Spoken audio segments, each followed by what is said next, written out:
Hola, ¿cómo están? Soy Pame y sean bienvenidos a mi primer video. Más que nada, hace mucho que yo quería abrir un canal de arte y así poder compartir mi proceso como estudiante de artes y tener así como un tipo diario en forma de videos donde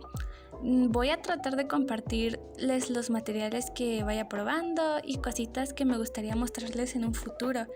Así que como este es el primer video, esta vez les voy a contar mi experiencia utilizando el wash. De verdad que no les voy a mentir, pero yo probé el wash hace como unos 4 meses atrás y me sorprendí porque yo ya había visto muchos videos de gente pintando escenas de Estudio Ghibli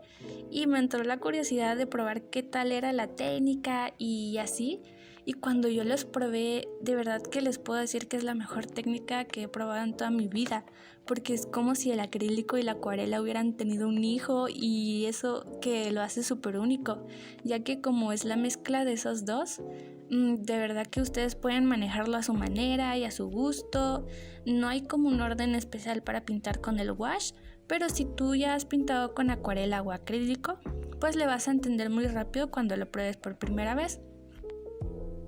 Y bueno, como ven, lo primero que hice en mi proceso es elegir una paleta de colores análoga que encontré en Pinterest y que me gustó cuando lo vi, así que yo comencé con mi boceto. Primero lo hice con una mina de color rojo para que a la hora de pintar la primera capa no se manchara mucho y así puedo evitar que no se ensucie.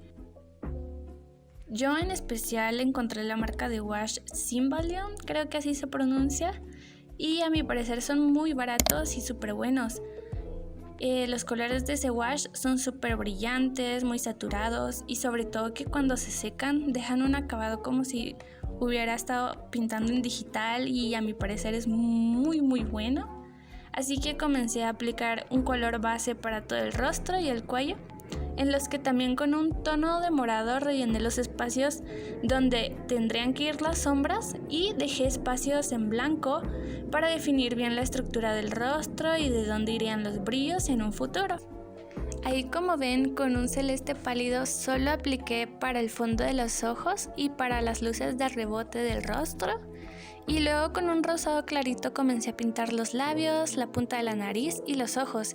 que si se dan cuenta es como si yo estuviera maquillando ahí el rostro de mi dibujo con el wash.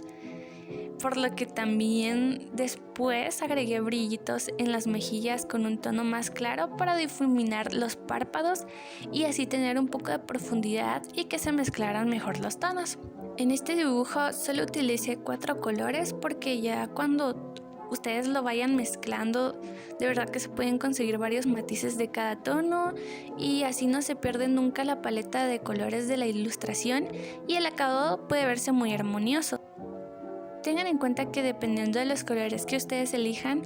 el blanco siempre será su mejor amigo, porque de verdad, tengan siempre el color blanco por montón que sirve muchísimo a la hora de pintar y pueden así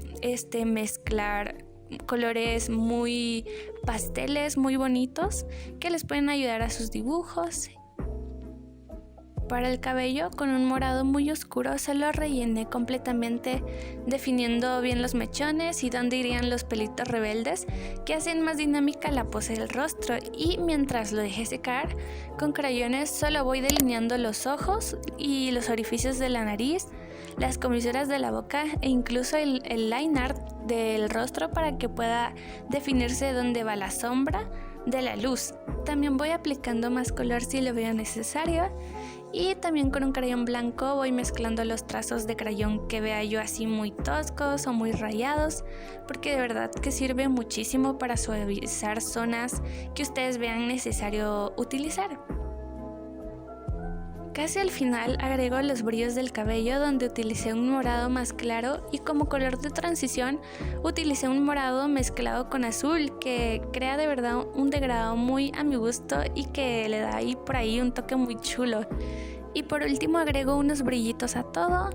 y en los ojos agrego unos brillitos en forma de corazón que caracterizan mi estilo cute, por así decirlo. Y también 2 puntitos que desde que los coloqué en un dibujo, de verdad que no paro de ponerlos siempre en mis dibujos, así como también mi firma al final. En serio que gracias por ver este video, espero les haya gustado mucho y pronto nos vemos en un próximo video. Los quiero, adiós.